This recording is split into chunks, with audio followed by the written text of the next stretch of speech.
Amin. Selamat malam.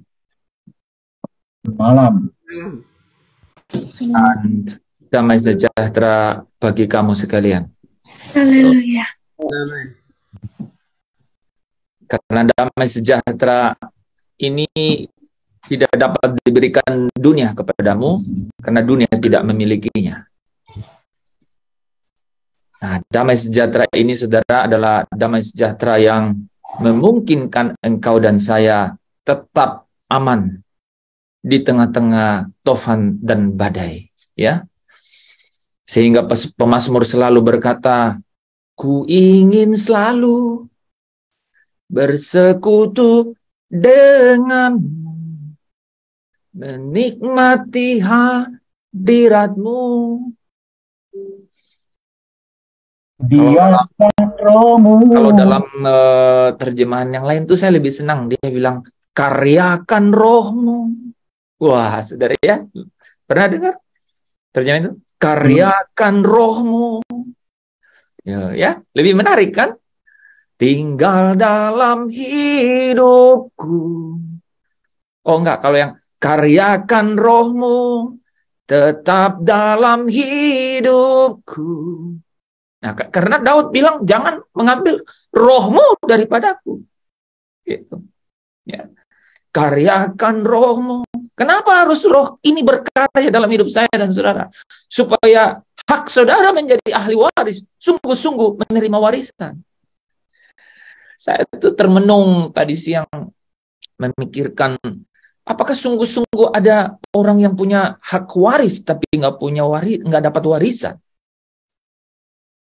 Dan ya memang realitasnya begitu kan, saudara ya. Ya secara hukum begitu ya, secara hukum dia adalah dia adalah pewaris gitu ya, dia memiliki hak waris.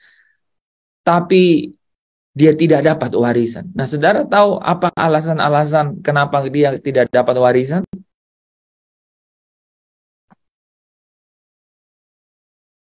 Karena masih menuruti keinginan daging. Karena apa? Karena masih menuruti keinginan daging. Artinya dia oke. Rohani sekali jawabannya. Maksud saya begini. Kalau kita nih ya, katanya kita itu pewaris gitu dari satu harta begitu kan? Nah, apa-apa yang bisa membuat orang akhirnya tidak dapat warisan itu? Syarat dari warisan itu belum digenapi, belum dipenuhi, betul sekali kan? Karena syarat dari untuk menerima warisan itu belum dipenuhi. Betul, ya. Syaratnya belum dipenuhi. Nah, teman-teman, menurut teman-teman, apakah sangat penting untuk memenuhi syarat-syarat untuk menerima warisan?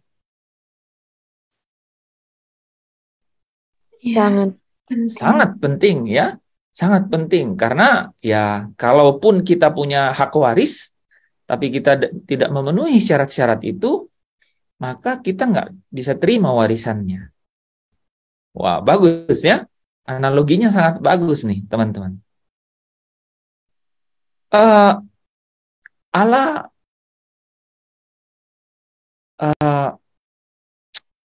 berjaga-jaga dalam hal itu. Jangan sampai saudara dan saya itu tidak dapat warisan. Sehingga dia memberikan jaminan. Dia memberikan jaminan.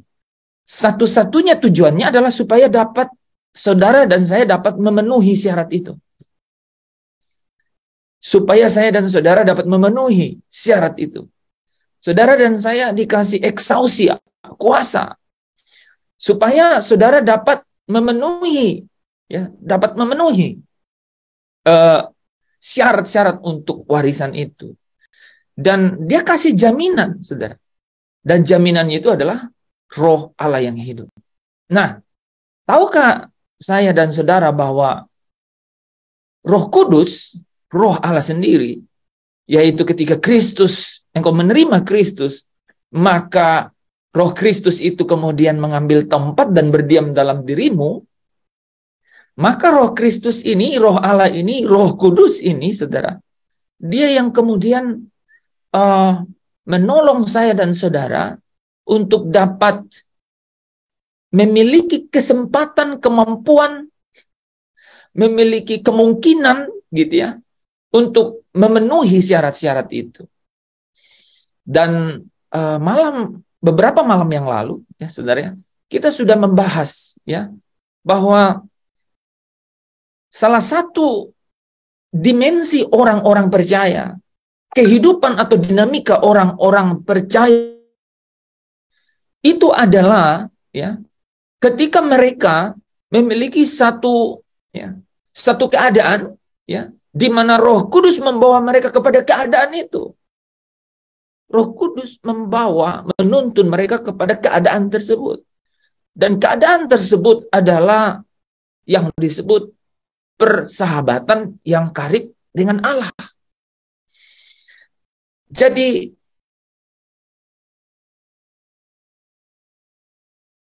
orang-orang yang memiliki hak waris, yang kemudian dapat menerima warisan itu, saudara, itu adalah orang-orang yang memiliki ya persahabatan atau hubungan yang karib dengan sang pemilik warisan itu. Nah, itu kenapa, saudara, ya, kita belajar mengenai bagaimana orang-orang percaya, orang-orang saleh, orang-orang benar yang disempurnakan, ya, bagaimana mereka memiliki hubungan dengan Allah, hubungan mereka dengan Allah menjadi sesuatu yang sangat penting untuk kita pelajari, ya, untuk kita ambil, ya, bagaimana mereka menjalani kehidupan mereka dalam hidup bergaul, ya, hidup bergaul dengan Allah, ya. Nah, kemarin kita sudah belajar mengenai apa, saudara? Apa yang saudara tangkap kemarin? Mengenai hidup di dalam persekutuan yang karib dengan Allah. Poin yang paling penting kemarin yang saudara dapat apa? Selalu memikirkan tentang Tuhan sepanjang hari. Selalu memikirkan tentang Tuhan sepanjang hari. Ada yang lain? Ya, itu salah satu. Mempraktekkan kehadiran Tuhan. Mempraktekkan kehadiran Tuhan. Itu adalah judul besarnya, betul saudara. Jadi yang kita bahas kemarin adalah bagaimana mempraktekkan kehadiran Tuhan itu. Bagaimana kita menikmati, ya, pengalaman Tuhan hadir di tengah-tengah kita, di dalam apapun kegiatan, di dalam apapun aktivitas, dan di segala waktu, ya. Itu yang kita pelajari kemarin. Jadi bukan hanya meluangkan waktu khusus dan kemudian sendiri dengan Tuhan dalam kejujuran dan kesederhanaan, bukan hanya itu.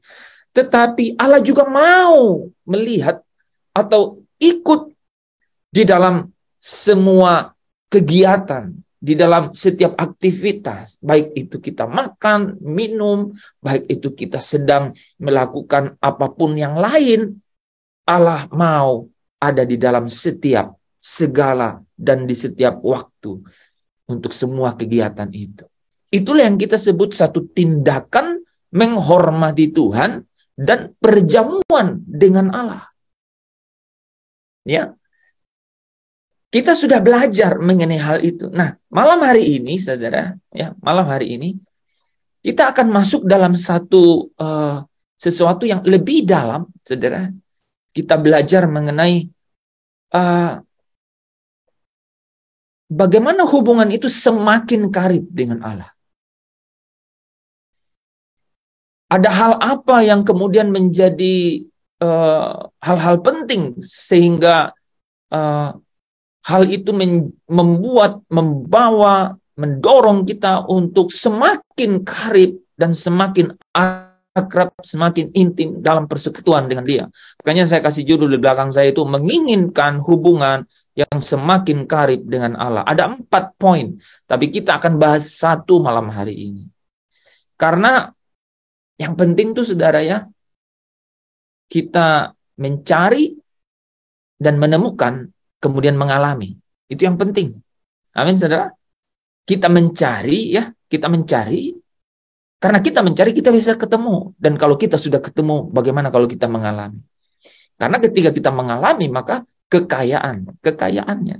Kekayaan dari setiap kebenaran firman itu, yaitu kuasa dan kasih Allah itu, mujizat-mujizatnya itu, boleh kita nikmati dalam hidup ini. Sepanjang kita masuk dalam perlombaan yang diwajibkan dalam hidup kita. Apapun panggilan, ya dimanapun kita berada, apapun yang menjadi tugas kita di dalam kehidupan kita masing-masing, ya. Nah, jadi malam hari ini saudara, kita akan masuk di dalam materi yang lebih jauh mendalam mengenai bagaimana ya kita supaya menginginkan hubungan yang semakin karib dengan Allah, saudara ya. Nah, Bapak Ibu saudara yang dikasihi Tuhan, ya, sama dengan hubungan persahabatan yang lainnya. Ya, ini ya, jadi kita di dalam kehidupan kita sehari-hari ya kita bersahabat dengan banyak orang kan. Nah sama seperti itu kita harus juga berupaya untuk mengembangkan persahabatan yang semakin karib dengan Allah. Ya, hal itu tidak akan terjadi secara kebetulan, instan, enggak. Diperlukan keinginan, niat, ya, diperlukan waktu, diperlukan energi. Sebelum lanjut ya saudara ya, sangat mudah untuk kemudian kita bisa membayangkan ya, karena saudara kita sedang membahas mengenai Allah yang adalah roh yang tidak kelihatan. Kita sedang membahas mengenai Kristus yang ribuan tahun yang lalu sudah naik ke surga, dan firman Tuhan berkata dia dan Kristus itu harus tetap ada di surga sampai waktunya nanti dia datang kembali. Jadi saya dan saudara diberikan satu keadaan ilahi, ya, yaitu ada kerajaan Kristus di tengah-tengah dunia ini, di mana roh Kristus itu sendiri yang kemudian diutus oleh Bapa berdiam di dalam diri saya dan saudara. Secara jasmania engkau dan saya tidak bisa melihatnya. Tetapi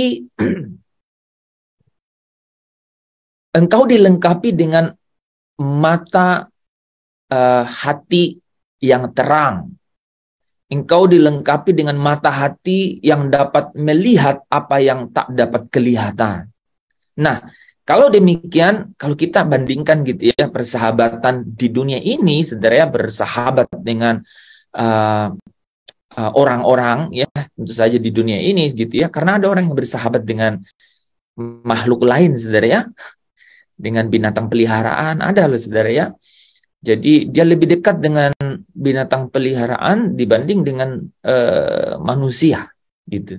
Ya, saya sudah melihat beberapa orang gitu. Itu menarik juga itu ya melihatnya, tetapi saya yakin ada keanehan pasti di situ ya. Kalau sampai dia lebih dekat dengan makhluk lain dibanding makhluk yang mulia ya, yaitu manusia. Ya. Nah, dan biasanya saudara, dan biasanya orang yang demikian itu dia sangat eksklusif ya, sangat eksklusif, tidak membuka diri gitu ya. Dan saya menduga gitu ya, saya menduga ada sesuatu yang vital ya, yang vital mengenai hubungannya ya, mengenai hubungannya dengan manusia gitu ya. Mungkin pernah mengalami kekecewaan ya, mungkin pernah mengalami dikhianati, difitnah gitu ya, atau diperdaya saudara ya. Nah, itu. Jadi ada blank spot dalam hatinya gitu. Ada tempat yang dia tidak buka, dia tidak bisa buka, dan dia tidak mau buka ke orang lain. Sehingga uh, apa istilahnya itu apa saudara, pelarian ya, pelarian jadi pelarian ke hubungan yang lain gitu. Nah, itu lebih fatal saya kira saudara, akan lebih fatal gitu ya. Nah, tetapi dalam hubungan yang normal yaitu dengan sesama kita manusia, kita saling kenal, ada orang yang kemudian mau berteman gitu ya, dan kemudian tingkatan ada yang mau bersahabat gitu, bersahabat. Nah, persahabatan itu tentu saja orang ingin dan selalu menginginkan untuk persahabatan itu semakin apa? Semakin karib kan ya, semakin akrab. Persahabatan itu tanpa syarat gitu, tanpa syarat. Jadi persahabatan itu seperti apa ya?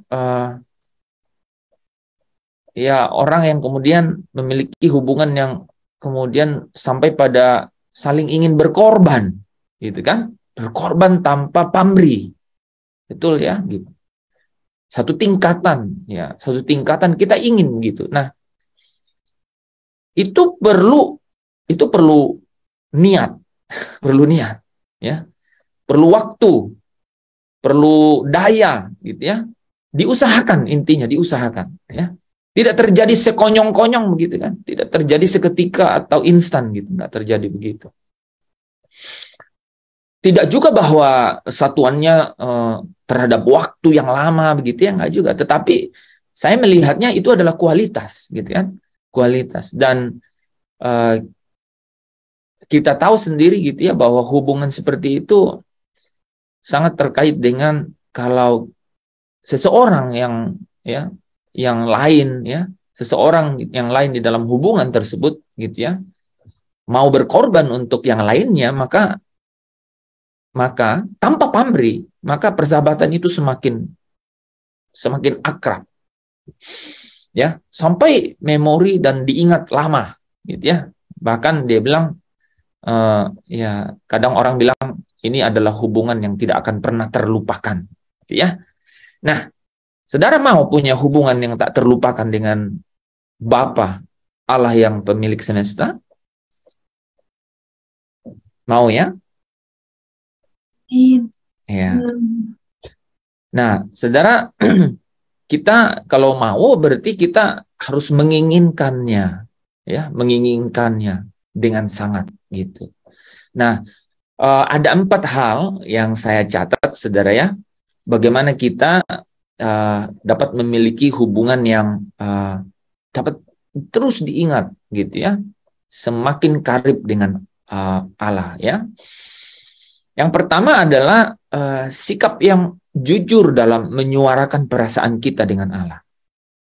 Nanti kita belajar ya bagaimana suasana hati, bagaimana kita mengingat janji-janji gitu ya, mengingat janji-janji dan kemudian menyuarakannya di dalam hubungan itu. Jadi nggak disimpan, ya, nggak disimpan. Jadi, saudara, sikap jujur dalam menyuarakan perasaan kita ini itu penting. Teman-teman mengalami nggak? Kalau ada sahabat yang kemudian tahu sesuatu, tapi kemudian dia nggak jujur. Itu kalau intensitas hubungannya tidak semakin renggang, biasanya malah hancur hubungan itu, kan? Jadi sebaliknya, kalau kita mengingini itu semakin karib, maka kita harus jujur apa adanya dan bilang, gitu. Katakan, suarakan, gitu. Kita nanti belajar mengenai hal itu, bagaimana Allah dan orang-orang yang ada di dalam tokoh-tokoh Alkitab, gitu ya, orang-orang saleh dalam Alkitab, membawa dinamika hidup ini itu menjadi sesuatu yang hidup dan hal itu menjadi tanda bagi mereka bahwa mereka bergaul dengan Allah ya. Hal yang kedua adalah saudara, kita harus percaya ya, percaya kepada Allah ya, ketika Allah meminta kita melakukan kehendaknya. Jadi ini lagi kan, di dalam hubungan, saudara ya, saudara kalau mau semakin karib, percaya. Ketika saudara, apa lawan dari percaya, saudara? Tidak percaya.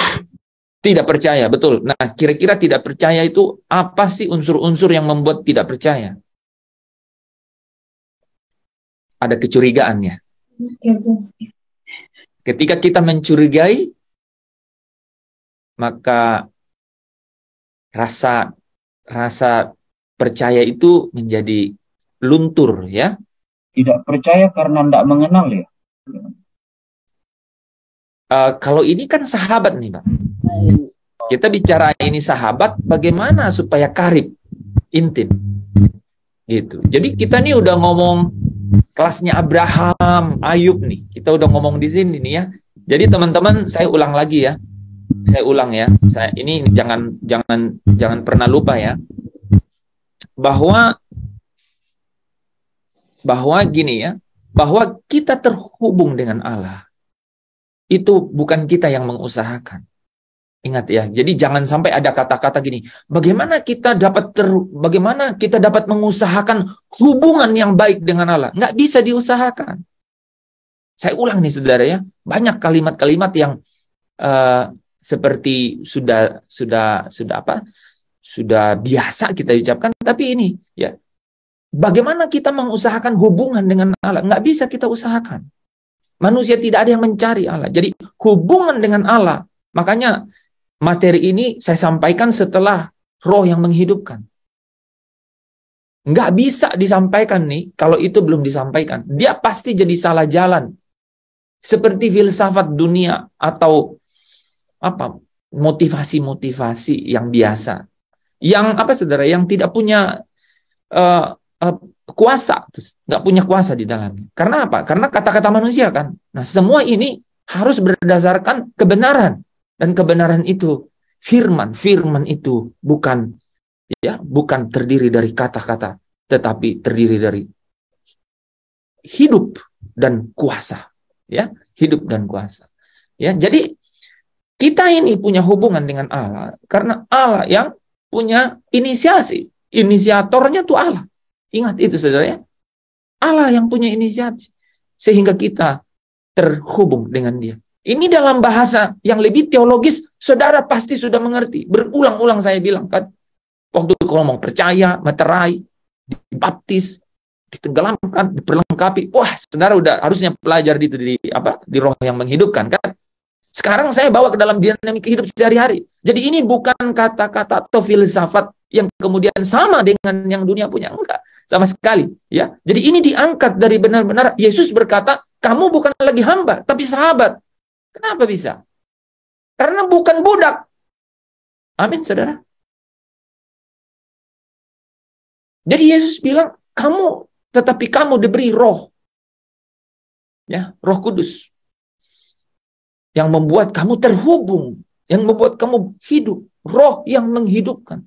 Artinya apa? Hidup dalam pandangan Allah. Itu artinya bersumber pada sang sumber hidup. Itu artinya kembali memiliki persekutuan dengan Allah. Itu. Jadi kita terhubung. Ya, kita memiliki hubungan kembali karena kita dibawa ke situ. Nah, yang kita pelajari adalah bagaimana menjadi semakin intim. Pertanyaannya menjadi begini kan, Pak, kalau semakin intim emang Tuhan nggak kasih untuk semakin intim dengan Dia? Tuhan nggak bisa kasih, saudara. Tuhan nggak bisa kasih. Kalau Tuhan bisa kasih, saudara pasti dikasih, kan gitu. Kok bisa Tuhan nggak bisa kasih? Karena ini adalah tatanannya Allah nih, tatanannya Allah. Tatanan yang mana? Tatanan yang mana? Tatanan di mana engkau dan saya diciptakan segambar dan serupa dengan Dia yang memiliki kehendak di dalamnya, kehendak di dalamnya. Anda dan saya bukan robot, gitu. Bukan robot, ya. Tapi Anda dan saya diciptakan memiliki dimensi ilahi yang memiliki kehendak itu. Nah, puji syukur kepada Allah di dalam Yesus Kristus. Karena apa, saudara?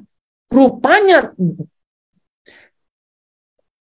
jauh di balik, jauh di dalam perkataan kehendak yang bebas memilih ini, itu tersembunyi rahasia mahkota.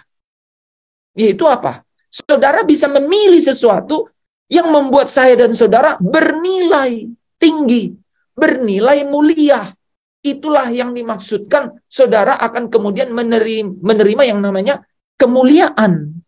Ya. Yang kalau saudara dan saya semakin tekun mengerjakannya, maka kemuliaan saudara akan semakin besar. Dan kemuliaan yang semakin besar ini, itu gambarannya saudara adalah semakin serupa dengan Yesus. Semakin serupa dengan Yesus.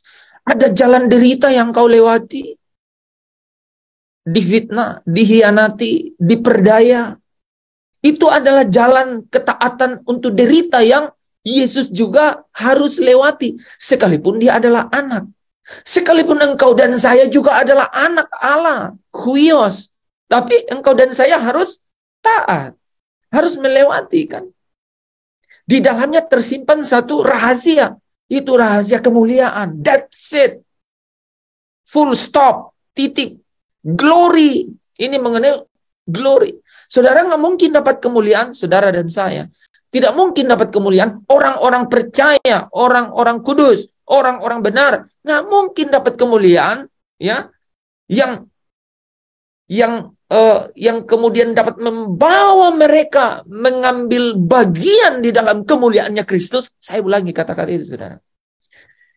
Tidak mungkin mendapatkan kemuliaan, ya, sehingga membuat saya dan saudara dapat mengambil bagian dalam kemuliaan Kristus, ya, kalau saudara dan saya tidak memiliki kesempatan, tidak memiliki kebebasan, tidak memiliki kehendak yang bebas untuk kemudian memilih, menghasilkan buah-buah di dalam perjalanan itu.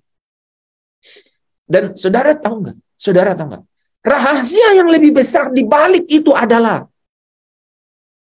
ini mengenai dakwaan, saudara. Ini mengenai dakwaan. Ini rahasia yang terbesar dari itu semua. Yaitu engkau dan saya itu kemudian tidak dapat lagi didakwa. Karena kalau engkau dan saya sampai dapat mengambil bagian dalam kemuliaan Kristus, itu artinya mengambil bagian dalam kekudusan Bapa, itu artinya engkau dan saya tidak mungkin didakwa oleh sang pendurhaka, oleh sang pendakwa itu.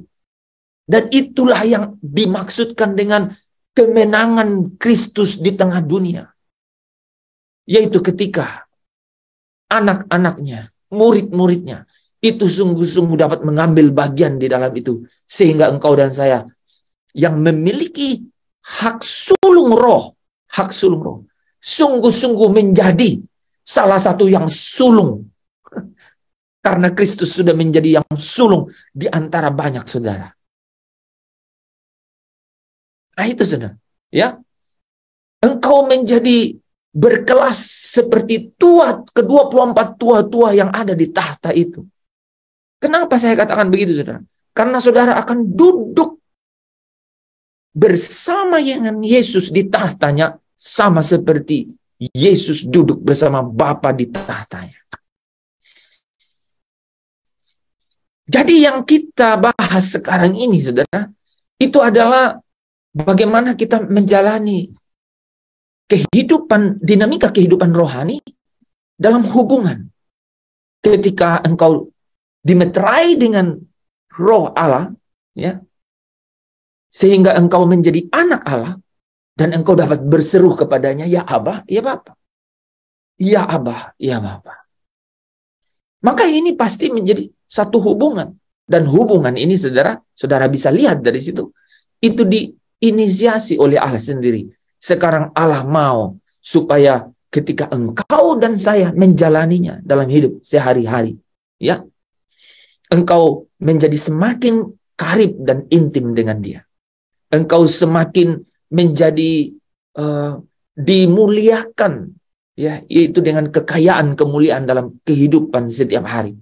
Sampai satu hari ketika Kristus yang adalah hidup kita menyatakan diri kelak, maka engkau pun menyatakan diri bersama dengan Dia. Itu sama persis dengan bagaimana Efesus 1 ayat 14 berkata, dan Roh Kudus adalah jaminan, ya, bagian sampai engkau dapat memperoleh seluruhnya. Yaitu apa? Penebusan menjadi milik Allah. Kata penebusan di situ, saudara, itu adalah something yang kamu lakukan sampai apa, saudara? Sampai engkau menerima seluruhnya. Ya. Nah, jadi ketika kita bicara hubungan atau persahabatan dengan Allah, itu bicara mengenai itu bicara mengenai persekutuan yang semakin akrab, semakin intim dengan Dia. Ya, di dalam dinamika kita sebagai anak-anak Allah. Oke? Nah, jadi yang kedua adalah percaya. Kalau saudara tidak percaya, maka saudara memiliki apa? Ketidakpercayaan. Dan itu biasanya muncul karena saudara mencurigai sesuatu. Ya, ya, oke? Nah, yang ketiga adalah saudara melatih diri saudara mempedulikan apa yang Allah pedulikan. Allah Yesus ya, yang adalah cahaya kemuliaan Allah, ya. Saudara jangan sambil bilang, itu kan Yesus ya. Yesus itu cahaya kemuliaan Allah. Yesus itu adalah di dalamnya kepenuhan Allah secara jasmani. Yesus pernah berkata begini di dalam Injil Matius, ya. Dia katakan bahwa engkau memberi aku makan pada saat aku lapar, engkau memberi aku minum pada saat aku haus, engkau memberikan aku pakaian ketika aku telanjang, engkau mengunjungi aku di penjara, ya. Engkau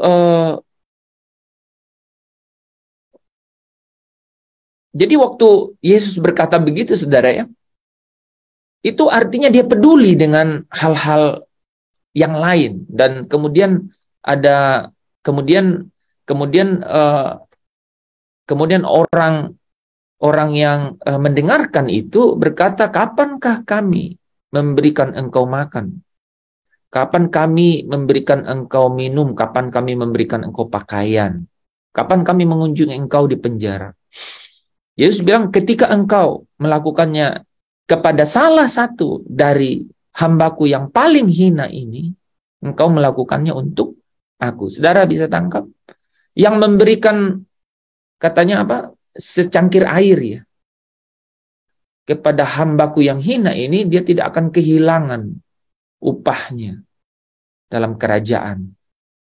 Melatih diri mempedulikan apa yang dia pedulikan. Saudara akan membawa hubungan itu lebih intim dan lebih karib. Saudara, tentu saja ini bukan universal, bukan pernyataan yang universal, ya.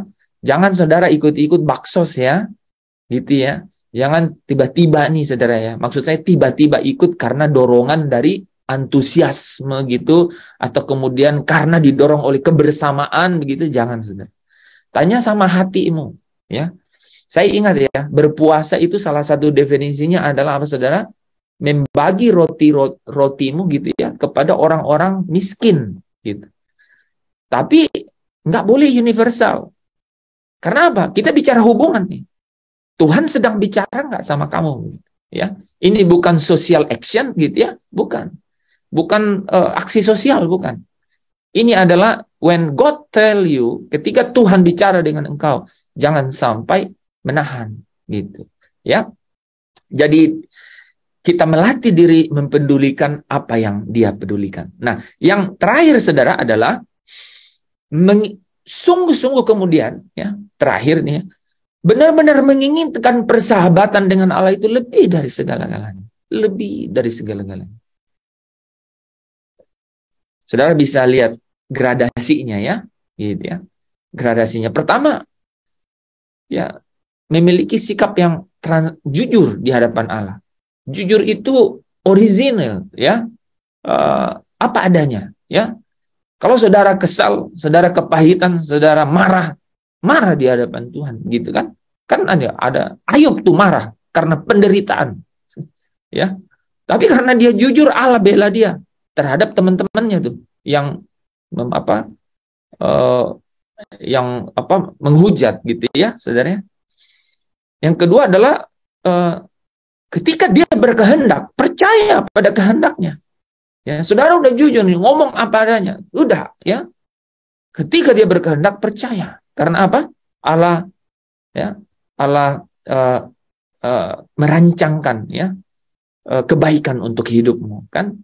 Gitu ya. Dan kemudian ketika saudara sudah blended dengan Tuhan, sudah menyatu dengan Dia, maka apa, saudara? Pedulikan apa yang Dia pedulikan, ya. Kemudian di dalam semuanya, jangan sampai salah satu ini menjadi tuan lagi atau menjadi sesuatu yang kemudian membelenggu kita. Kadang-kadang begitu. Ada contoh nih, saudara. Karena saya sudah ikut di dalam banyak sekali memberikan, gitu ya, sumbangan, gitu ya, kepada ini, atau banyak sekali kemudian ikut, gitu ya, dalam kegiatan rohani, pelayanan. Itu jadi belenggu, saudara. Itu lebih tinggi dari persahabatan. Orang banyak membuatnya kehilangan makna persahabatan yang sesungguhnya. Saudara bisa tangkap?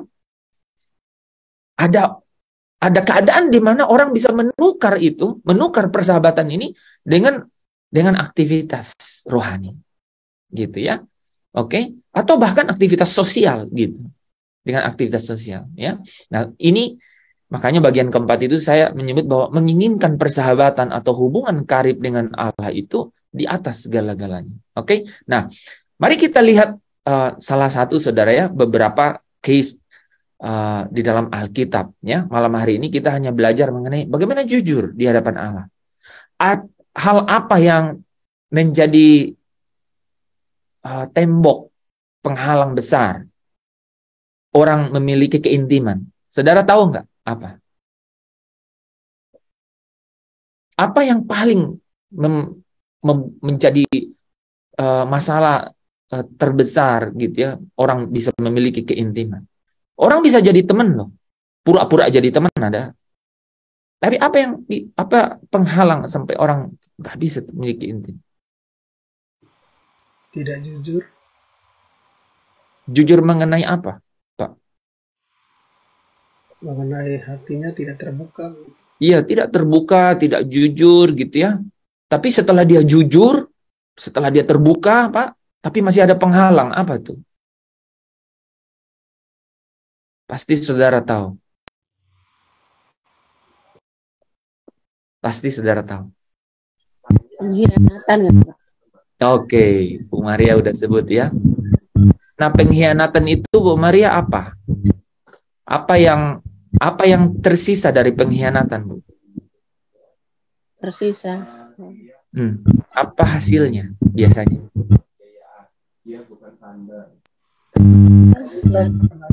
Kepahitan, ya, kemarahan, kepahitan. Nah, saudara, itu adalah tembok yang sulit, cenderung sangat sulit itu, ya, yang menghalangi orang untuk intim. Dia pernah kepahitan, kemarahan, ya, dan saudara tahu nggak? Hal itu juga terjadi dalam hubungan dengan Allah. Nah, mari kita, ya, malam hari ini kita mau bahas step by step saja, saudara, ya. Tapi puncaknya di situ, ya. Dalam Alkitab, saudara, ya, sahabat-sahabat Allah jujur dengan perasaan mereka, ya. Sering mengeluh, meragukan, ya, menuduh dan berbantah dengan Sang Pencipta, ya. Tetapi Allah kelihatannya tidak terlalu terganggu dengan keterbukaan itu. Allah bahkan mendorongnya, atau Allah memfasilitasi, saudara, ya. Kalau saudara mau mengeluh dengan Tuhan, gitu ya, ya, meragukan Tuhan, menuduh Tuhan, berbantah. Nanti kita lihat dalam beberapa contoh, dalam beberapa case gitu ya, saudara ya, di mana sahabat-sahabat Allah mengalaminya. Nah, Allah memberikan kesempatan kepada Abraham ya untuk bertanya dan menantangnya tentang penghancuran kota Sodom. Di dalam Kejadian 18 ayat 16 sampai 33, saudara tahu cerita itu ya. Abraham mendesak Allah tentang apa syarat yang diperlukan untuk menyelamatkan Sodom. Dia bernegosiasi dengan Allah dari 50 orang ke 10 orang. Saudara, kalau mau tahu ini, kita harus baca. Gimana sih jujur dengan perasaan itu? Abraham datang kepada Tuhan. Lalu berangkatlah orang-orang itu dari situ dan memandang ke Sodom, dan Abraham berjalan bersama-sama dengan mereka untuk mengantar mereka. Abraham, saudara, orang ini, saudara ya, di ayat-ayat sebelumnya dikatakan tiba-tiba ada Abraham keluar dan melihat 3 orang. Jadi menarik ya. Dan Abraham berjalan bersama-sama dengan mereka dan mengantarkan mereka. Rupanya saudara ya, kalau kita lihat, ini di dalam orang-orang ini itu ada Tuhan nih saudara. Ya. Berpikirlah Tuhan, apakah aku akan menyembunyikan kepada Abraham apa yang hendak kulakukan ini? Saudara bisa lihat di sini. Ya, kalau saudara lihat dari istilah menjadi sahabat yang karib, Allah tuh pikir tuh, apakah akan menyembunyikan kepada Abraham? Ya, ini bicara jujur atau tidak jujur kan? Tapi Allah memilih jujur, ya, karena Dia bilang, bukankah sesungguhnya Abraham akan menjadi bangsa yang besar serta berkuasa, dan oleh dia segala bangsa di atas bumi akan mendapat berkat. Sebab aku telah memilih dia, Allah telah memilih dia. Jadi Allah, menarik ya, Allah tuh bergumam sendiri mengenai dirinya gitu ya. Tapi akhirnya dia katakan, sebab aku telah memilih dia supaya diperintahkan kepada anak-anaknya dan kepada keturunannya, supaya tetap hidup menurut jalan yang ditujukan Tuhan, dengan melakukan kebenaran keadilan. Dan apa? Supaya Tuhan memenuhi kepada Abraham apa yang dijanjikannya kepadanya. Jadi nggak mungkin dia sembunyikan. Sesudah itu berfirman Tuhan, sesungguhnya banyak keluh kesah.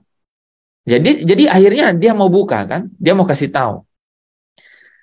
Berfirman Tuhan, sesungguhnya banyak keluh kesah orang tentang Sodom dan Gomora yang sesungguhnya sangat berat dosanya. Dia ngomong sama Abraham. Abraham datang mendekat dan berkata gini kepada Tuhan. Apakah, ya saudara lihat ya. Setelah tahu itu, Abraham buka-bukaan juga sama Tuhan. Buka-bukaan sama Tuhan. Apakah engkau akan melenyapkan orang benar bersama-sama dengan orang fasik? Bagaimana sekiranya ada 50 orang benar dalam kota itu? Apakah engkau akan melenyapkan tempat itu dan tidakkah engkau mengampuninya? Karena ke-50 orang benar yang di dalamnya itu? Itu Abraham sampai bilang begini. Ya. Saudara, ini kelihatan satu hubungannya. Karena apa? Dia mengenal Allah. Jauhlah kiranya daripadamu untuk berbuat demikian. Sampai dia bilang, masakan hakim segenap bumi tidak menghukum dengan adil. Saudara, ya, satu komunikasi itu. Ini saya baca ini saudara, saya sengaja harus baca karena supaya saudara ikutin ininya dan refleksi dengan hubungan saudara dengan Tuhan. Refleksi, ya. Jadi ketika kita lihat kasus-kasus ini, ada 2 kasus, Abraham dan kasusnya Musa. Nanti saudara rasakan ya dengan diri saudara, bagaimana hubunganmu dengan Tuhan? Apakah engkau seberani ini dengan Tuhan? Apakah sejauh ini kau kenal Tuhanmu? Apakah sejauh ini kau buka-bukaan di hadapan Tuhanmu itu? Gitu. Ini penting sekali kan? Gitu. Karena kebayang nih, kasus ini, wow, dia membawa orang-orang, banyak orang lain gitu. Sebenarnya ke hadapan Tuhan kan? Gitu. Jadi Abraham datang gitu ya. Jadi tadi dimulai dengan Allah yang bilang, apakah aku akan menyembunyikan kepada Abraham? Jadi dari dia sendiri mikir, ya saudara. Jadi di sini kelihatan bahwa hubungan tuh harus terbuka ya. Dari Allah sendiri lah ya. Ya. Dan dia katakan dengan semua ini loh ya, dengan semua reference kan, bukankah sesungguhnya Abraham? Jadi dia sendiri, aku telah memilih dia, Allah sendiri yang men-challenge dirinya sendiri, ya. Dan kemudian karena mengenai Sodom dan Gomora, maka Abraham datang gitu. Jauhlah kiranya itu daripadamu untuk berbuat demikian, membunuh orang-orang benar bersama-sama dengan orang fasik, ya. Masakan hakim segenap bumi tidak menghukum dengan adil. Tuhan berfirman, jika aku dapati 50 orang benar di Sodom, gitu ya, aku akan mengampuni seluruh tempat itu, ya, karena mereka. Terus saudara tahu, Abraham datang dengan jujur. Dia memang ingin kan, sesungguhnya aku telah memberanikan diri kepada Tuhan, walaupun aku debu dan abu. Saudara lihat ya, ya.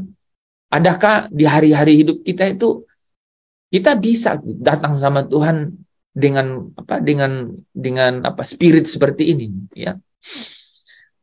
Tuhan sekiranya 55, sekiranya kurang 5 orang dari 50, ya artinya 45 ya. Maka firman Tuhan bilang apa? Aku tidak memusnahkannya jika aku dapati 45 di sana. Dan saudara, Abraham lalu melanjutkan perkataan, sekiranya 40, aku tidak akan berbuat demikian, ya, karena 40 itu. Lanjut, janganlah kiranya Tuhan murka. Jadi Abraham, ya, Abraham tuh sudah sadar diri nih ya. Dan ya, kalau aku berkata sekali lagi, sekiranya, dia udah berkata gini sekali lagi ya, saudara ya. Sekiranya 30 didapati di sana. Tapi firman-Nya, aku tidak akan berbuat demikian jika aku dapati 30 di sana. Sekali lagi saudara lihat Abraham, sesungguhnya aku telah memberanikan diri. Ini lihat saudara, lihat hubungan itu di situ. Abraham bilang sesungguhnya aku telah memberi. Padahal di atas dia udah bilang aku berkata sekali lagi. Saudara bisa rasakan bagaimana hubungan itu. Nggak apa-apa. Saudara bilang saja sama Tuhan. Ya. Sekiranya 20 didapati di sana, firman Tuhan, aku tidak akan memusnahkan karena yang 20 itu.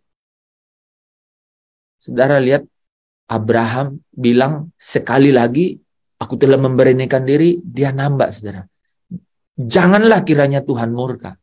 Kalau aku berkata sekali lagi ini saja, sekiranya 10 didapati di sana, firman-Nya, aku tidak akan memusnahkan karena 10 itu. Saudara bisa rasakan magnitude, ya, tense, ya, tekanan, ketegangan di dalam komunikasi itu, di dalam hubungan itu, seolah tegang saudara. Tapi apa yang saudara dapati di situ? Terbuka apa adanya, ya, baik dari pihak Tuhan maupun dari Abraham. Nah, saudara kita lanjut kasusnya Musa, saudara, ya, Musa, ya. Musa pernah mengingatkan Allah tentang bangsa Israel, saudara. Wah, ya, dan kasih karunia-Nya, ya, kepada Musa sendiri sebagai tanda penyertaannya. Jadi, saudara bisa bayangkan ya, karena Abraham mengenal Allah, di sini karena Musa mengenal Allah, dia datang dengan apa? Dengan identitas Allah yang dia kenal. Jadi Bapak Ibu, saudara yang dikasihi Tuhan, kalau engkau tahu persis bahwa Allahmu itu adalah Allah yang menyediakan, maka engkau bisa datang kepada Dia kan, ya, bahwa aku tahu dan aku percaya Engkau yang menyediakan, ya, yang kuperlu, ya kan, burung gagak, ya, yang tidak menanam, ya, tidak menabur, tidak menyimpan dalam lumbung, ya. Saya selalu terjemahkan menyimpan dalam lumbung itu nggak punya deposito yang, ya, ya, tidak punya deposito, nggak punya simpanan gitu, saudara ya, tapi dipelihara oleh Bapa di surga, ya. Oke, saudara. Jadi kita bisa rasakan, saudara ya, bahwa karena dia mengenal Allah, jadi dia datang kepada Allah, gitu ya, mengingatkan Allah, ya. Nah, ketika Allah secara terbuka menyatakan rasa rasa muaknya gitu ya kepada ketidaktaatan orang Israel, ya. Allah memberitahukan Musa bahwa Allah akan menepati janjinya untuk memberikan tanah perjanjian kepada bangsa Israel. Tetapi Allah tidak akan menyertai mereka satu langkah lebih jauh lagi di padang gurun. Wah, Allah belak-belakan juga, ya. Tidak taat, dia murka, gitu saudara, ya. Allah membiarkan Musa merasakan apa yang ia rasakan. Allah membiarkan Musa merasakan apa yang ia rasakan. Nah, itu kita bisa lihat di Keluaran 33 ya saudara ya. Lalu berkatalah Musa kepada Tuhan, memang engkau berfirman kepadaku, suruhlah bangsa ini berangkat, tetapi engkau tidak memberitahukan kepadaku siapa yang akan kau utus bersama-sama dengan aku. Namun demikian engkau berfirman, aku mengenal namamu dan juga engkau mendapat kasih karunia di hadapanku. Jadi Musa mengingatkan Tuhan bahwa aku mengenal namamu, ya, mengingatkan Tuhan bahwa Tuhan mengenal nama Musa dan Tuhan memberikan ya kasih karunia kepadanya. Jadi, saudara, kalau pernah Tuhan berkata kepada dirimu, ya, misalnya begini ya saudara ya, pergilah, misalnya Bu Mona nih, pergilah ke mengembara ke tanah orang lain. Karena aku adalah Allah Immanuel yang menyertai. Nah, sekarang kalau Bu Mona udah di tanah, ya, di tanah Jawa ini, saudara, Bu Mona bisa, Allah, bukankah? Ya, bukankah engkau pernah berjanji kepada aku? Saudara bisa lihat, ya, ya, satu ikatan hubungan, ya, dari situ, ya, oke. Maka sekarang jika aku, ya, maka sekarang, jadi ini ya, saudara, dia ingatkan, jadi sekarang, wah ini mirip-mirip yang ilustrasi tadi. Maka sekarang, jika aku kiranya mendapat kasih karunia di hadapanmu, beritahukanlah kiranya jalanmu kepadaku.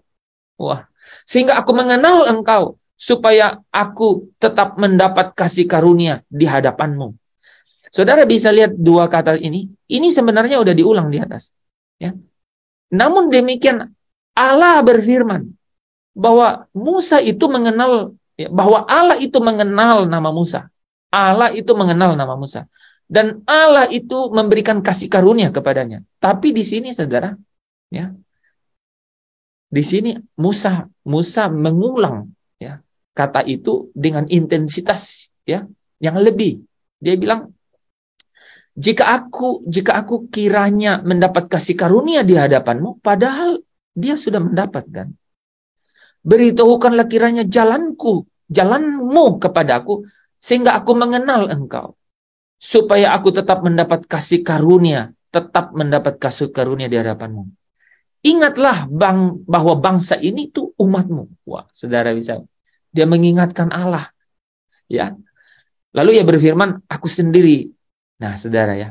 Jadi Allah kemudian berfirman, aku sendiri hendak membimbing engkau dan memberikan ketentraman kepadamu. Berkatalah Musa kepadanya, jika engkau sendiri tidak membimbing kami, janganlah suruh kami berangkat dari sini. Saudara bisa lihat, ya, dia ini nih, ya, apa ini istilahnya ini? Dia itu apa ini namanya ya? Ya, jadi dia itu seperti menarik diri, saudara ya, menarik diri. Ya. Dari manakah gerangan akan diketahui bahwa aku telah mendapat kasih karunia di hadapanmu, yaitu aku dengan umatmu ini? Bukankah karena engkau berjalan bersama-sama dengan kami, sehingga aku dengan umatmu ini dibedakan dari segala bangsa yang ada di muka bumi ini? Jadi dia bilang, kami tidak akan jalan, ya. Jangan suruh kami berangkat, ya. Kalau engkau tidak membimbing kami, engkau sendiri, ya. Bagaimana kami tahu bahwa engkau membimbing kami kalau engkau tidak bersama-sama dengan kami, berjalan bersama-sama dengan kami. Ya. Nah, berfirmanlah Tuhan kepada Musa, juga hal yang telah kau katakan ini akan kulakukan. Saudara bisa lihat di dalam percakapan yang apa adanya itu, maka itu bisa sesuatu terjadi, ya. Allah berbalik, ya. Dengan mengatakan, ya, juga hal yang telah kau katakan ini akan kulakukan karena engkau telah mendapat kasih karunia di hadapanku dan aku mengenal engkau. Saudara, ya, bukan hanya Abraham dan Musa, ya, yang menikmati cerita-cerita itu, ya. Kalau kita bahas mengenai Daud, itu lebih panjang, saudara, lebih banyak, ya, lebih banyak. Nah, saudara, saya rindu saudara ambil waktu ini, ya. Coba saudara cari percakapan percakapan yang merefleksikan hubungan, ya, yang jujur antara Allah dan Daud, ya. Banyak sekali kan, jadi saya nggak bahas di sini, ya. Allah mendengar dengan sabar banyak tuduhan Daud tentang ketidakadilan dan pengkhianatan. Jadi saudara coba cari, ya. Nah, kita nanti bisa bahas hari Kamis, ya, saudara, ya. Dan saudara ambil makna dari satu hubungan di situ ada apa, ya. Kita ambil, saudara bisa belajar dari contoh tadi Abraham dan Musa, ya. Juga Ayub dibiarkan melepaskan kepahitannya dalam penderitaan yang luar biasa, kan. Dan akhirnya Allah membela Ayub karena ia jujur dan menegur teman-temannya karena mengatakan hal-hal yang tidak benar, saudara, ya. Ayub 42 ayat 7-8 berkata, Allah berkata kepada mereka, murkahku menyala terhadap engkau dan terhadap kedua sahabatmu, karena kamu tidak berkata benar tentang aku seperti hambaku Ayub. Jadi Ayub malah kembali menikmati apa? Pembelaan dari Tuhan, ya, dari Allah. Ya, baiklah hambaku Ayub meminta doa untuk kamu, ya, karena hanya permintaannya lah yang akan kuterima. Nah, saudara yang dikasihi Tuhan, dapatkah Allah menerima kejujuran yang begitu terbuka dari kita? Saudara udah bisa jawab, ya, dengan Abraham, bagaimana Musa, ya. Bahkan saudara bisa lihat satu percakapan yang sangat terbuka. Sangat terbuka itu sangat, artinya apa, saudara?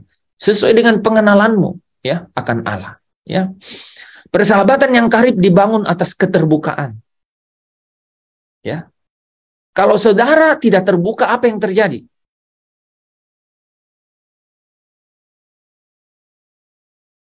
Apa yang terjadi kalau kita tidak terbuka? Orang mencoba apa? Mencoba untuk menerka, kan? Menebak, gitu, kan? Karena tidak terbuka, kan? Ya. Nah, itu yang saya katakan tadi, akhirnya apa? Akhirnya dicurigai, kan? Gitu. Ada kecurigaan, ya. Nah, itu penting loh, saudara, ya. Persahabatan yang karib itu dibangun atas keterbukaan, ya. Apa yang mungkin tampak seperti kelancangan, saudara bisa, ya. Seperti lancang gitu. Coba saudara, ya. Abraham, ya, datang kepada Tuhan gitu. Bukankah engkau hakim? Ya. Bukankah engkau hakim yang mengadili dengan adil gitu. Tapi dipandang Allah sebagai kejujuran. Amin, saudara. Coba nanti saudara cari percakapan Daud dan Allah, gitu, ya. Itu banyak sekali yang kemudian kita bisa belajar dari situ. Allah mendengar kata-kata yang jujur, apa adanya dari sahabatnya. Allah tidak menyukai kata-kata klise agamawi yang dapat, ya, bertele-tele, saudara, ya. Artinya bertele-tele itu artinya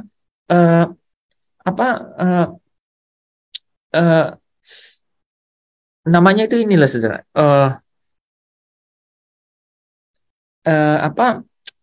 Dia itu bercabang, tidak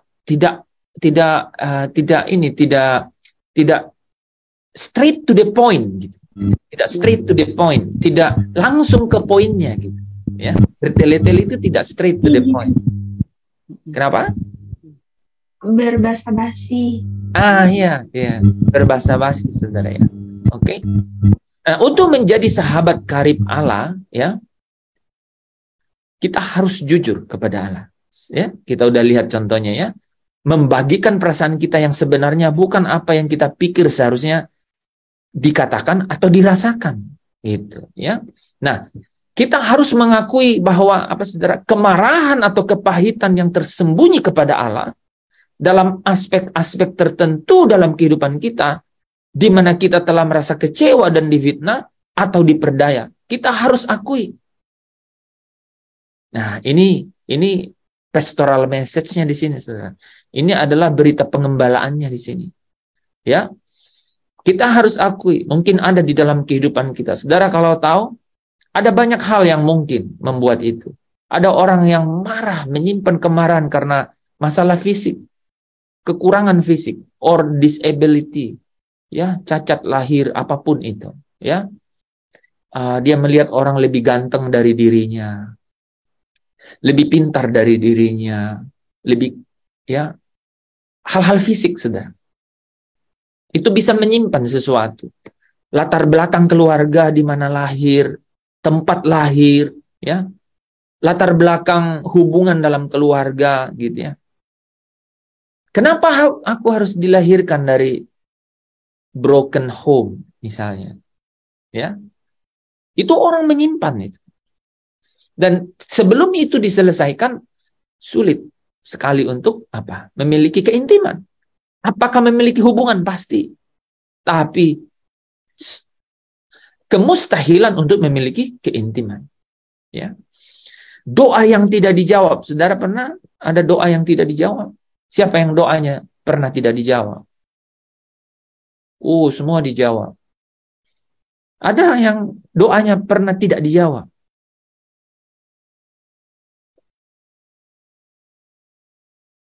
Menarik. Ya. Doa yang tidak dijawab itu bisa menimbulkan kan sesuatu yang kemudian tersimpan, kemarahan di dalam diri. Luka-luka masa lalu, ya, mungkin pernah saudara, ya, di keluargamu engkau mungkin, ya, salah satu yang tidak diperhitungkan. Ya. Terus kamu dibandingkan dengan yang lain gitu. Luka-luka masa lalu, mungkin pernah dibully, saudara, di sekolah, di lingkungan pergaulan dengan teman-teman, gitu. Itu adalah kemarahan-kemarahan yang tersembunyi. Kalau kita tadi bicara mengenai terbuka, apa adanya, bahkan apa tadi, saudara? Bahkan bisa apa tadi? Abraham dan Musa itu apa? Dikatakan mereka itu benar-benar seperti lancang, saudara, ya. Benar nggak? Seperti lancang gitu. Bukankah engkau hakim seluruh bumi? Tidak tidak menghakimi dengan adil, gitu. Mana mungkin, katanya kan? Itu. Grace bilang ada doa yang tidak terjawab, tetapi tidak pada waktu yang manusia inginkan, melainkan waktu Tuhan. Doanya terjawab, tetapi tidak pada waktu yang manusia inginkan. Iya. Kadang-kadang itu pelipur lara, gitu kan? Dia bilang, oh iya, waktu Tuhan. Tapi kita tersimpan sesuatu enggak? Kalau tidak, puji Tuhan, syukur kepada Allah. Tapi saudara, yang saya mengingat malam hari ini, ada kemungkinan saudara menyimpan hal-hal begitu. Teman-teman yang sudah senior nih, kalau udah melihat, ya, seumuran gitu ya, mungkin satu kuliah, mungkin satu SMP, satu SMA, satu kuliah, mungkin satu apa, yang satu udah jadi bupati, yang satu udah jadi gubernur, ada. Secara manusia itu muncul kemarahan-kemarahan yang tersembunyi. Tuhan, kenapa? Kenapa? Di mana yang gitu itu tersembunyi, saudara? Nah, Bapak Ibu saudara yang dikasihi Tuhan, saudara harus terbuka. Kalau itu ada, namanya kemarahan atau kepahitan tersembunyi, saudara tidak bisa intim dan karib dengan Tuhan. Apapun masa lalu, latar belakang saudara, you cannot change the past. Saya ulang, saudara, ya. You cannot change the past. Saudara tidak bisa ubah masa lalu. Tapi masa depanmu itu ada di tangan Tuhan yang adalah pemilik kehidupanmu. Amin. Ya, itu penting sekali di dalam hubungan. Ya. Bahkan orang sering menyalahkan Allah untuk luka-luka yang disebabkan orang lain. Ini menimbulkan apa yang disebut sebagai kepahitan tersembunyi dengan Allah. Ya, kepahitan tersembunyi dengan Allah. Penting sekali, saudara, untuk kita masuk dalam pemulihan, ya. Pemulihan dari kepahitan. Untuk membangun persahabatan yang karib. Siapa yang mau dipulihkan kepahitan dalam hatinya, ya? Saya yakin kita semua ada. Ya. Hal-hal yang sangat kecil pun itu saya bisa rasakan, saudara, ya.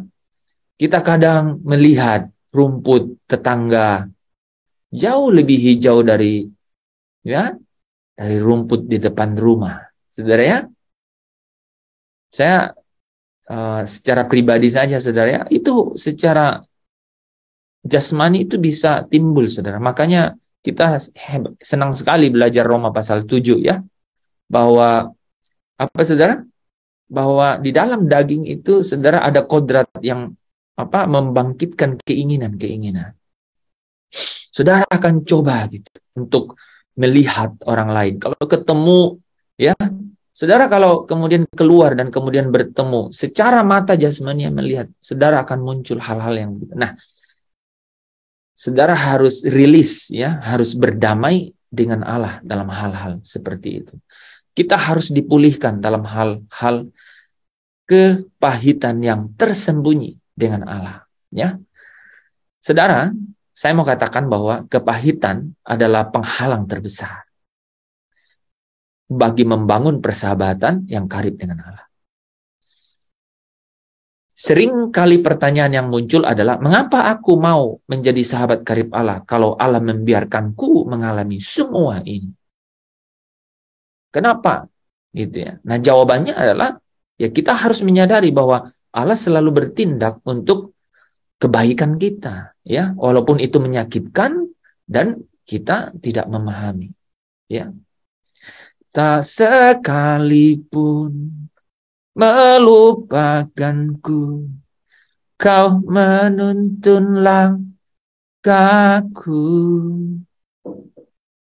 tak pernah sendiri. Terus, kau tak tinggalkanku, ku tak akan pernah menyerah. Sampai ku lihat kau bekerja, ku percaya mujizat kan nyata.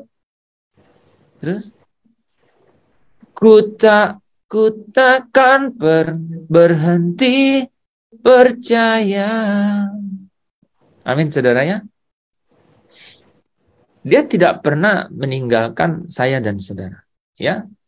Rancangannya untuk hidupmu dan hidupku adalah rancangan yang mendatangkan damai sejahtera, peacefulness, ya, eirene, ya, shalom.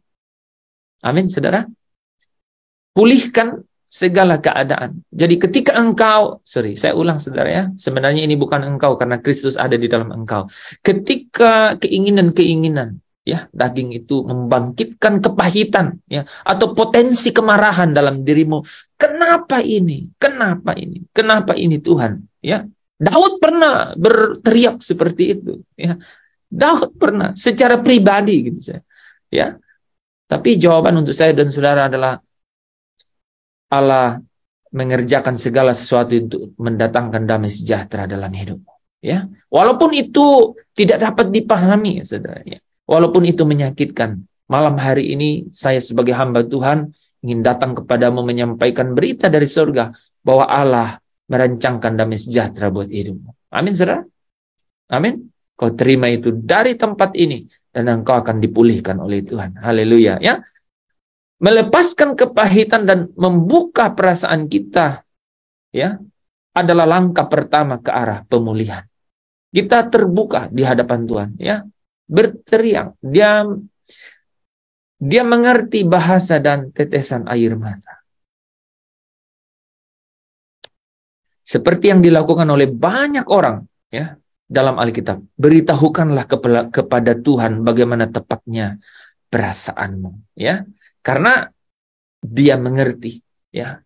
Dia tahu persis, ya, bagaimana caranya menolong engkau dan saya. Nah, saudara, Alkitab mengajarkan kita mengenai kejujuran yang terbuka ini, saudara. Allah memberikannya kepada kita banyak, ya, kitab-kitab Mazmur, ya, panduan penyembahan penuh dengan jeritan, kemarahan, keraguan, ketakutan, kejengkelan, dan gairah yang dalam disertai ucapan syukur, pujian, dan penyataan iman. Saudara baca Mazmur, ya, setiap emosi yang mungkin timbul dituliskan dalam kitab Mazmur. Sampai ada seorang hamba Tuhan berkata, kita mau mencari lirik apapun, kita kehabisan karena semua sudah ditulis dalam Mazmur. Ya, jika kita membaca pengakuan emosional Daud dan orang lain dalam Mazmur, ya, sadarilah bahwa seperti itulah yang Allah inginkan dari kita dalam penyembahan kepadanya. Tidak ada perasaan yang disembunyikan, saudara. Ya, saudara dapat berdoa seperti Daud. Aku mencurahkan keluhanku ke hadapannya. Kesesakanku kuberitahukan di hadapannya. Ketika semangatku lemah lesu di dalam diriku. Amin. Bapa di dalam surga, terima kasih untuk kebenaran firman-Mu yang boleh kami terima malam hari ini. Kami percaya Engkau meteraikan setiap firman ini. Dan firman ini bukan hanya perkataan, tetapi terdiri dari kuasa. Dia akan bekerja di dalam diri kami, sehingga tanda-tanda heran ajaib itu akan kami lihat, menjadi pengalaman yang kami lewati, tanda Allah besar dalam diri kami. Dan kami ingin lihat Tuhan, bahwa kehidupan kami, sungguh-sungguh kehidupan yang Tuhan terus pakai, seperti perabot-perabot rumah yang mulia Tuhan, dipakai untuk pekerjaan yang mulia. Bapa di surga, kami mau datang pada malam hari ini dengan terbuka, dengan kesadaran yang terdalam. Kami mau meyakinkan diri kami dari setiap kebenaran-Mu, bahwa Allah tidak merancangkan kecelakaan. Allah merancangkan damai sejahtera. Kami tidak dapat merubah hidup masa lalu kami, tapi kami percaya bahwa pembaharuan pemulihan dan jalan-jalan yang penuh dengan kemurahan dan kebajikan, itu yang Tuhan sediakan di depan kami. Malam hari ini kami mau percaya untuk setiap kebenaran itu yang akan terjadi dalam hidup kami. Dan kami tahu dan yakin bahwa Allah turut bekerja di dalam segala perkara untuk mendatangkan kebaikan untuk kehidupan kami. Supaya satu hari nanti kami sungguh-sungguh menerima kekayaan kemuliaan itu, yaitu dikuduskan, mengambil bagian di dalam kekudusan Bapa, di dalam kemuliaan bersama dengan Kristus. Bapa di dalam kerajaan surga, terima kasih kehadiran-Mu malam hari ini. Kami ada di sini karena berkat Tuhan. Kami mau selesai dari sini bersama-sama dengan berkat Tuhan. Hamba-hamba Tuhan, anak-anak jemaat, dimanapun kau berada, di Zoom ini, di live streaming, arahkan hatimu kepada Tuhan dan terimalah berkat. Izinkan hamba Tuhan menyampaikan berkat kepada Israel yang baru, umat-umat pilihan-Mu, orang-orang benar, orang-orang kudus-Mu. Allah memberkati engkau dan melindungi engkau. Allah menyinari engkau dan memberikan engkau kasih karunia-Nya. Allah menghadapkan wajahnya kepadamu dan memberikan engkau shalom. Rancangannya bukan kecelakaan, tapi rancangan shalom, rancangan damai sejahtera. Itu yang membawa engkau dan aku tenggelam turut di dalam penyertaannya, yaitu Roh Allah yang hidup mulai hari ini, esok, bahkan sampai selama-lamanya. Engkau akan dipulihkan dari setiap hubunganmu dengan Tuhan, supaya sampai satu hari nanti kita dapat berjumpa dengan Dia di atas awan-awan, menyongsong untuk masuk ke dalam perjamuan kawin anak domba. Berkat Allah Bapa dalam persekutuan dengan Roh Allah yang kudus, dan kasih karunia sukacita dari Yesus Kristus Tuhan, yang adalah sahabat, yang adalah juru selamat, penebus engkau dan saya, memberkati engkau, memulihkan engkau malam hari ini. Engkau yang percaya, engkau yang bersukacita, engkau yang dipulihkan bersama dengan saya, katakan amin. Amin. Amin. Amin. Amin. Amin. Terima kasih teman-teman. Shalom, selamat malam. Terima kasih Pak Hems. Wow. Terima kasih.